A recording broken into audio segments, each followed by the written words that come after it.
So guys, andito pa rin kami. Hirap kumuha ng magandang capture, magandang picture. Ayan. So, ang hirap. Hindi ko alam kung may nakuha si ate yun. Ang hirap talaga. Ayan. So, mag-video muna tayo pang upload sa YouTube. Napakadaming tao pa rin ngayong oras na, 6 o'clock na. Marami pa rin tao guys, 6 o'clock na. Ayan, so ikot na kami doon ni ate Yola sa kabila. And then, uwi na rin kami. Oh, marami pa rin tao hanggang doon. Ayan.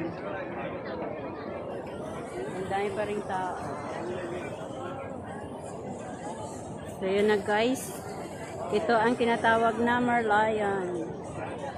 Ayan, Merlion. Ayan yung lion. Ayan. So, yan. Merlion.